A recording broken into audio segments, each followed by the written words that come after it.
it's Kim Keefe with Kim Keefe's Team Open Doors, powered by Compass at Kim's Corner. And would you believe I have the infamous Don Boss from Pawstock? All right. Good morning. Welcome. Thank you. What a fun store. Thank you. So in our pre-questions, get Don comfortable behind the camera. Already is. I mean, we have learned so much about the store. And as a non-pet owner, pet appreciator, and often come in contact with pets in my position, there's so much to learn about Pawstock. Tell us just a little bit about the inspiration here, how you got here. Absolutely. I got into the pet industry at the manufacturing level in the early 90s. Okay.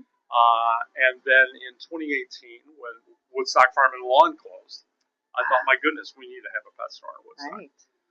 I was too tied up to be able to do that at that time. I had to take a little break from that.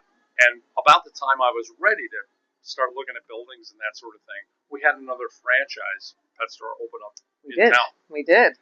And so I thought, well, there's no way two are going to work. So, and then when they closed, everybody, my phone was ringing off the hook. So my kids, Pops, you got to do it. It's time. You know? I love it. So that's what inspired me to do it. And that was about 15 months ago now.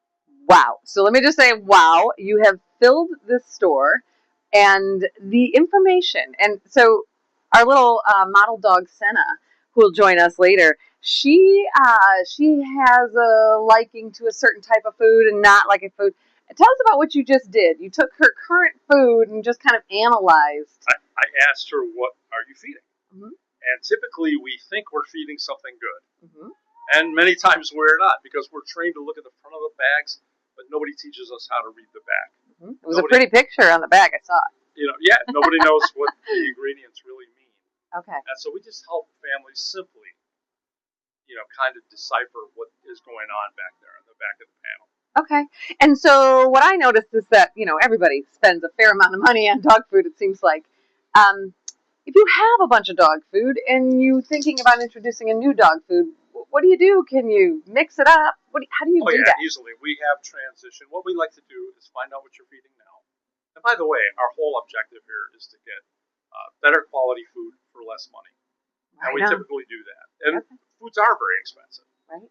But most of what we carry, we actually know the principals and owners of the companies themselves, having been in it that long.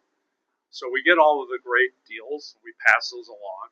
But even if we didn't, you're not paying for advertising. Most of these foods you don't see on TV. Oh. Right? Oh. And so you're not spending on advertising and marketing. You're spending on the nutrition. You heard it here first. Okay, there's your first scoop of the day. Well, we mentioned Senna before. It was very important to put Senna on the film because she's my first grand pup, So here's Senna and Kate. Hello. All right. And Don, let's go back to what you do here. How important is it to just feature some of these air-dried foods, some of these superfoods? What can you tell us about the millions of types of food here? I'd be happy to. We have a lot of raw frozen. That's just what you think it is. It's a raw diet. It's frozen. We also have raw freeze-dried diets where we take all the water out of it. Makes it very shelf-stable, very easy to do for people who don't want to do frozen. Okay. And then we have lots of air-baked and gently baked products. We have the equivalent of like Farmer's Dog and things like that. Okay. And then we have your traditional kibble, if you will. Okay. Most of the brands we have are locally produced, but more importantly, they're locally sourced. The ingredients come locally. I don't have any foods in here that are owned by multi-conglomerates that have far-reaching fingers all across the globe that source the ingredients for the lowest possible price. So everything, we make sure, again, like I said, there's no corn, soy, or wheat in the building. We make sure that the way that the companies source the ingredients is very sustainable and usually very local. Okay. And so that makes for a better product. Do you have some tasting tests every now and then? Dogs come in and you're like, try some kibble? Almost every day. But we do send home a lot of samples. Okay. We also guarantee everything that we sell here. Okay. So if you take a bag home and it doesn't work out, we have the full and total backing of all the manufacturers. Love that. So it's not risky at all. And most people are generally, I would think, surprised by the price of the foods. Mhm. I think they walk in finally and they say, "Oh, I know it's going to be expensive," Mhm. and they find out that it's way less than what they're feeding now, Okay. and we've taken out all the bad stuff. Right. The other stuff you have to treat because they have problems with the food, right? Absolutely, it's amazing how many pet owners, cats included, the owners come in and say, "Wow, I have a problem." Oh, well, we have time to talk to you about that. Oh, You don't have to be alone in the big box aisle. okay. This is when I visit big box stores occasionally, and I do. I just look at the pet aisle, Okay. or I go to a pet store, and I see loads of people that are in the aisle, and they're looking up and down like this. They're reading every bag. Mm. They're trying to figure it out from the front of the bag. Mm. And what we help customers understand is that it's the back side of the bag with the ingredients and how they're used and how they're put in there is going to determine what the final outcome is. Mhm. And that's more important than the front of the bag. Sounds like a lot like the grocery store. Well, reading Or the wine aisle. right? All right. So you have a boatload of things outside of just food here. I see leashes and toys and things. What's your best seller? Food is what we do. Sure. We do pet nutrition, come in, change the nutrition, get it up, spend less. That's what we do. Then we have wellness products for itchiness, sore, any kind of malady or issue that's going on. Okay. We have over-the-counter products that will help that. Wonderful. And in conjunction with the food change, typically, that's where we see better results. Right. So you're changing the food, maybe the treats. A lot of people are feeding good foods, and then they say, well, I still have this issue. And when we find out what they're treating, it might be an ingredient that's on the back of the bag that they hadn't noticed. Mm-hmm. That's derailing the whole thing. Okay. So we have natural treats that support the diets. Okay. And then wellness products like flea and tick, great shampoos, just about every kind of vitamin known to man we have in here.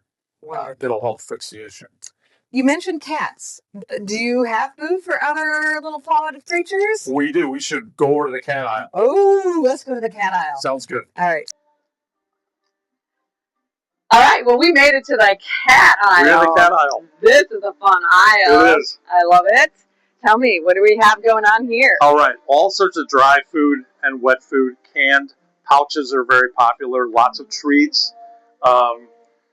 Catnip. When we first opened the store, I had no clue as to how many cats were here in Woodstock. Right? I had a small section thinking it's going to be mostly dog. Okay. And I quickly learned that a lot of people have 2 cats in the house, Okay. 4 cats in the barn, and some strays that they're feeding. Okay. And we have something for everybody. We have great, very nutritious foods from Italy, from Serbia, from the United States, of course. Mm-hmm. And everything is less expensive than a lot of the TV foods, and it performs better. Okay. Well, I'm already loving, the pumpkin, the ocean, the quinoa. There's quinoa cat food. Who knew? Absolutely. I always say that I could probably eat better here than I could at the grocery store. This is right now probably the most popular food in the place. With real rabbit. It's rabbit diet. Cats seem to love it. The owners are catching on. And, it's become very popular. All right. Well, Senna seems to like the cat aisle, too. Not going to lie. Now, in this section, we have frozen pet food. I never in my life, when we had pets, had frozen pet food. I don't know that I have enough room in my freezer. It started about a little more than 20 years ago, and it's caught on. Because Now you're dating me. Well, me too. But you were only 11. I was in my 30s. But it's a more natural way to take all the fillers out. They don't have to. Everybody talks about how bad kibble is. Well, kibble is actually made much differently than it was as recently as 5 or 6 years ago. All the equipment is better. We have a lot of air-dried stuff. They cook it at slower temperatures, that sort of thing. But the raw freeze-dried, the raw frozen and freeze-dried is relatively new, and it works very well, and that's why it's becoming so popular. Okay. So you just defrost it in the fridge, and you got food for the next couple days. Easy to do. Okay. Yeah. All right. Yep. It's easy. That's Frozen is better. We don't have any of the fresh type stuff that keeps in the refrigerator. Okay. There's nothing that keeps that well that doesn't use preservatives. Okay. We just don't want preservatives in the store, so it's better to have a frozen diet than it is a refrigerated. There you go. You heard it here first. I have dog hair, I think, on my mouth. I really blew that first. So, tell me about this oil. Is all it right. salmon oil? This is actually wild Alaskan pollock oil, very Okay. similar to salmon oil. Oh, very What do you interesting. You Cue need some the of dog. this. Yeah, cue the dog. But really good for shiny skin and coat. Dogs get dry in the winter months.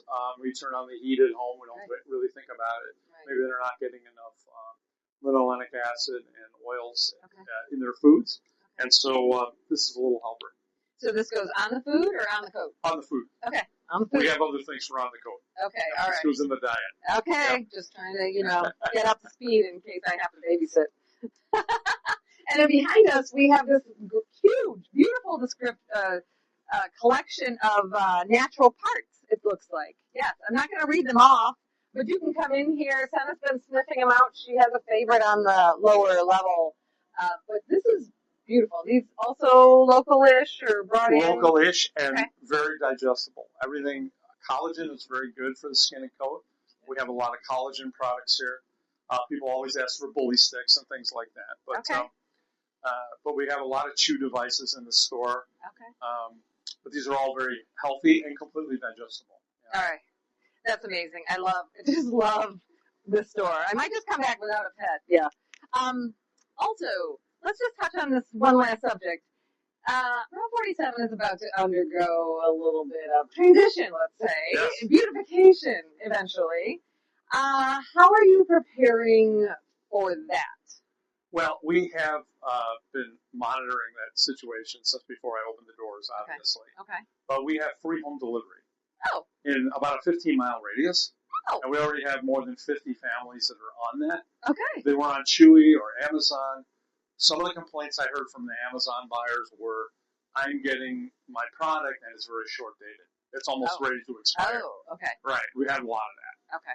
Other times I hear, hey, I'm out of food. Can you help me? Okay. It's not going to come for 2 or 3 days. So you're dependent on the shipper to wait for it. Okay. So when they find out that the prices are better and we have free home delivery, it's a no-brainer. That's crazy. Yeah, it's been very successful. Wow. I love that. Did you hear that? Free home delivery. Yeah, so you don't have to worry about fighting the construction, Yes. if you're nearby. We also have in-store pickup. So, Okay. like I've got 2 this morning that I showed you. Okay. They buy it online, Okay. and they have me pull it, and then they swoop through on their lunch hour and Swoop pick in. it up. Love it. Yeah, it takes, Well, that's proactive. Obviously, we learned a lot from those days we won't name. But Yeah. kudos to you for evolving and really providing a service. And I just think about people who have pets, seniors that have pets that maybe can't get out during weather like this or don't want to get out and certainly don't want to navigate that traffic. So Yeah, awesome so many. on your part. Anything we left out in closing? Anything to touch on? I would just say this, for 41 years we had a great pet store in town, and they did animal feed. We don't really do animal feed, horses and cows, but for dogs and cats, I would welcome the community to come and check us out, and don't be afraid. A lot of people think, well, maybe we're snooty, or maybe we're feeding some stuff that they could never afford, or, we're not at all. We're very humble and down to earth, and we just love animals, and we want to feed your pet. Love it. Well, we have Senna's approval. She has loved the store and roamed around every aisle, sniffed every bag she could get her nose on. Yeah, she's good. But thank you so much for being a gracious host, and thank you for bringing this to Woodstock. Thank you. And we look forward to sending all of our clients here. Well, thank you so much. And that's a wrap.